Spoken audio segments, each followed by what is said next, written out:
നിങ്ങളുടെ favourite shows ഇനി ഒരിക്കലും മിസ്സാവില്ല. ഇപ്പോൾ C5 കാണും നിങ്ങളുടെ ഫേവറേറ്റ് ഷോസ് തികച്ചും സൗജന്യമായി. മറ്റുള്ളവരുടെ വിഷമങ്ങൾക്കും പ്രാധാന്യം കൊടുക്കുന്ന ദേവികയെ നമ്മൾ എപ്പോഴും സംരക്ഷിക്കുക മാത്രമല്ല, അവളെ നമ്മൾ പൊന്നാരൻ തോട്ടത്തെ മഹാലക്ഷ്മിയായി വാഴിക്കും. ശ്രീലയുടെ വേദനയ്ക്ക് എനിക്ക് മനസ്സിലാവും. അതുകൊണ്ടാ പലതും ഞാൻ കണ്ടില്ലെന്ന് വെക്കുന്നത്.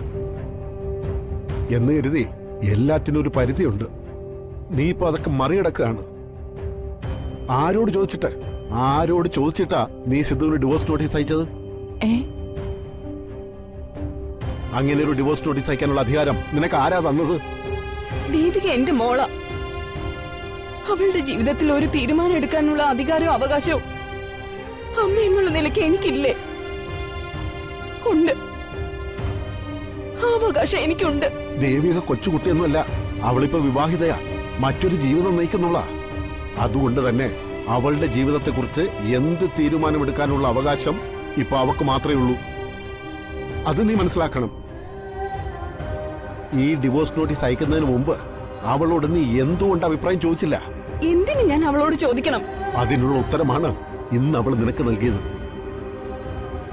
നീ വലിയ വെപ്രാളം കാണിച്ച് ഡിവോഴ്സ് നോട്ടീസ് അയച്ചിട്ട് ഇപ്പൊ എന്തായി? അവളത് നിന്റെ മുമ്പ് വെച്ച് എന്നെ കയറി കളഞ്ഞില്ലേ? അവള് ചെയ്താണ് ശരി. അവളെടുത്ത തീരുമാനമാണ് ഉചിതമായ തീരുമാനം.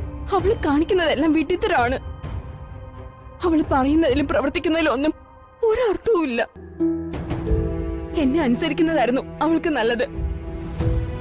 അല്ല, പൊന്നാരൻ തോട്ടത്ത് എന്താ സംഭവിച്ച? നിങ്ങളത് വ്യക്തമായിട്ട് എന്നോടും കൂടി പറ. ഞാനിത് എത്ര നേരമായിട്ടാ ചോദിച്ചോണ്ടിരിക്കുന്നത്. നീ അതൊക്കെ വിശദമായിട്ട് അറിഞ്ഞിട്ട് എന്തിനാ? ഇപ്പൊ ഞങ്ങൾ പറയുന്നതിൽ നിന്നും ഏതാണ്ടൊക്കെ മനസ്സിലായിട്ടുണ്ടല്ലോ. അത്രയൊക്കെ നീ അറിഞ്ഞാ മതി. ഒരു കണക്കിന് ശ്രീകലയെ അങ്ങനെ കുറ്റപ്പെടുത്താൻ എനിക്ക് പറ്റില്ല. സ്വന്തം അച്ഛനെ കൊന്ന ഒരാളോട് നിർത്ത്. എരുതിയിൽ എണ്ണ ഒഴിക്കാൻ നിൽക്കരുത്. ശ്രീകലയോട് പറഞ്ഞത് തന്നെയാ എനിക്ക് നിന്നോടും പറയാനുള്ളത്. ഇത് ദേവികയുടെ ജീവിതമാണ്. അതവള് നോക്കിക്കോളും.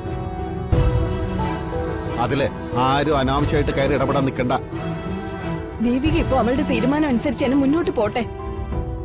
പക്ഷെ കുറച്ചു കഴിയുമ്പോ ഞാനായിരുന്നു ശരിയെന്ന് അവൾക്ക് ബോധ്യപ്പെടും. അന്ന് അവൾ എന്റെ മുന്നിൽ തന്നെ വരും. അന്നാണ് ശ്രീകല ആരാണെന്ന് പൊന്നാരൻ തോട്ടത്തുകാരെ അറിയാൻ പോകുന്നത്. ഇന്ന് ഞാൻ നാണം കെട്ട് ഇറങ്ങിപ്പോന്നതിന്റെ മറുപടി അന്ന് ഞാൻ അവർക്ക് കൊടുക്കും. ശ്രീലേ, സിദ്ധാർത്ഥനോടുള്ള പക കാരണം നിന്റെ മനസ്സിലും കണ്ണിലും ഇരുട്ട് കയറിയിരിക്കാം. നീ അത് മാറ്റണം. ഇല്ലെങ്കില് നീ കാരണം നിന്റെ മകളുടെ ജീവിതം നശിക്കും. അതിനുള്ള സാഹചര്യം നീയായിട്ട് ഉണ്ടാക്കരുത്. എന്റെ മകളുടെ ജീവിതം ഒരിക്കലും ഞാനായിട്ട് നശിപ്പിക്കില്ല. നിങ്ങളൊക്കെ കാരണം അവളിപ്പോ അവിടെ നരക ജീവിതം നയിക്കുന്നത്. അവിടെ നിന്നും എന്റെ മകളെ എനിക്ക് രക്ഷിക്കണം. ഞാൻ രക്ഷിക്കും.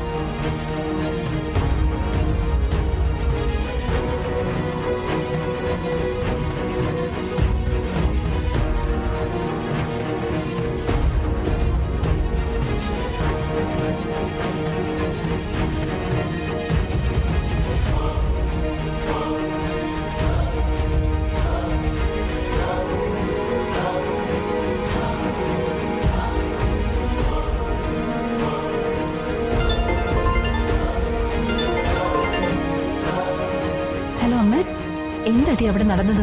ഞാനിവിടെ ഇല്ലായിരുന്നു. അഭിയേട്ടൻ പറഞ്ഞ ഞാൻ വിവരം അറിഞ്ഞത്. അല്ല, മുത്തശ്ശൻ അവിടെ ഒന്നൊന്നും പറഞ്ഞില്ലേ?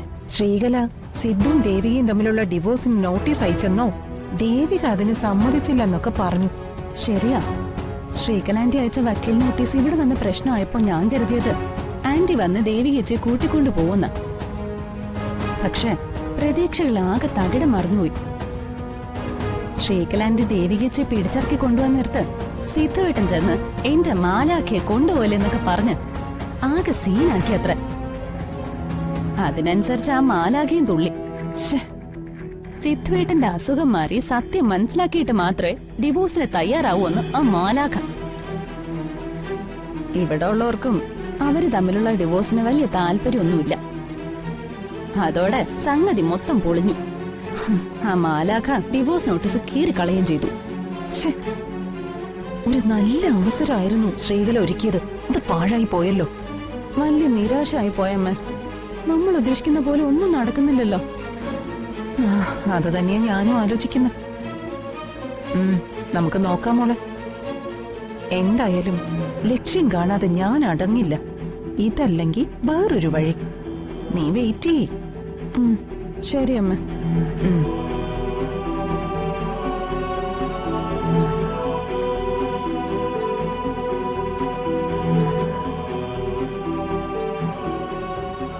ഒരു വലിയ കൊടുങ്കാറ്റ് ഒഴിഞ്ഞു പോയതുപോലെ എനിക്ക് തോന്നുന്നേ. ഡിവോഴ്സിന്റെ കാര്യത്തിൽ ദേവിക എന്ത് തീരുമാനം എടുക്കുമെന്ന് ആലോചിച്ച് നമ്മൾ എന്തുമാത്രം ടെൻഷൻ അടിച്ചു.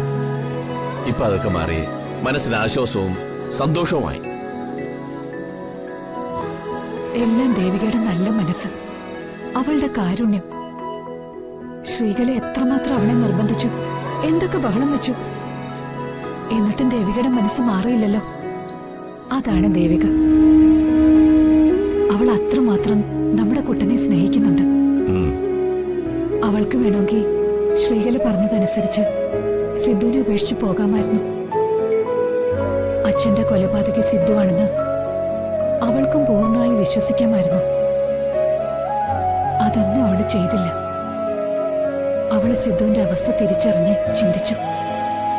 അവനോട് അനുതാപം കാട്ടി. ദേവികയുടെ ആ പെരുമാറ്റത്തിൽ ഞാൻ അത്ഭുതപ്പെട്ടുപോയി. അവളെ അഭിനന്ദിക്കാൻ വാക്കുകൾ തികയില്ല. അവളുടെ വിശാലമായ ആ മനസ്സിന് മുന്നിൽ നമ്മൾ ആരും ഒന്നുമല്ല. ശരിയാണ് ജാനകി, നീ പറഞ്ഞത് വളരെ ശരിയാണ്. അവളുടെ ഈ ചെറിയ പ്രായത്തിൽ വളരെ പക്വതയുള്ള തീരുമാനമാണ് അവൾ എടുത്തത്. അവിടെ നമ്മൾ മനസ്സുകൊണ്ട് അവളെ നമിച്ചു പോകുന്നത്. അവളുടെ പ്രായത്തിലെ പല കുട്ടികളും ദേവിക ഇപ്പൊ അനുഭവിക്കേണ്ടി വന്ന പോലത്തെ ഒരു സിറ്റുവേഷൻ ഫേസ് ചെയ്യേണ്ടി വന്നാൽ പതറിപ്പോകത്തേ ഉള്ളൂ. ഏതായാലും സിദ്ധുവിന്റെ കാര്യത്തിൽ ഇനി നമ്മൾ വിഷമിക്കേണ്ടതേയില്ല. സത്യം, ദേവിക സിദ്ധുവിനെ വിട്ടുപോകില്ലെന്ന് എല്ലാവരോടും ഉറപ്പിച്ച് പറഞ്ഞ സ്ഥിതിക്ക് നമ്മളിനി എന്തിനു പേടിക്കണം? പക്ഷേ ശ്രീകല മിണ്ടാതിരിക്കുമെന്ന് എനിക്ക് തോന്നുന്നില്ല. എന്തെങ്കിലും പുതിയ പ്രശ്നങ്ങളുമായി ശ്രീകല വീണ്ടും വരാൻ സാധ്യതയുണ്ട്. ശ്രീകല എന്ത് പ്രശ്നം ഉണ്ടാക്കിയാലും ദേവിക ഇനി ഇവിടുന്ന് കൊണ്ടുപോകാൻ ശ്രീകലയ്ക്ക് സാധിക്കില്ല. നമ്മുടെ സപ്പോർട്ട് എപ്പോഴും ദേവിക്ക് ഉണ്ടാവണം. ആരൊക്കെ എന്തെങ്കിലും പറഞ്ഞാലും പ്രവർത്തിച്ചാലും നമ്മളെപ്പോഴും ദേവിക്കൊപ്പം നിൽക്കണം. അത് പ്രത്യേകിച്ച് പറയേണ്ടതുണ്ടോ മഹേട്ട? സ്വന്തം സുഖത്തെയും ദുഃഖത്തെയും കുറിച്ച് മാത്രം ചിന്തിക്കാതെ മറ്റുള്ളവരുടെ വിഷമങ്ങൾക്കും പ്രാധാന്യം കൊടുക്കുന്ന ദേവികയെ നമ്മളെപ്പോഴും സംരക്ഷിക്കുക മാത്രമല്ല, അവളെ നമ്മൾ പൊന്നാരൻ തോട്ടത്തെ മഹാലക്ഷ്മിയായി വാഴിക്കും.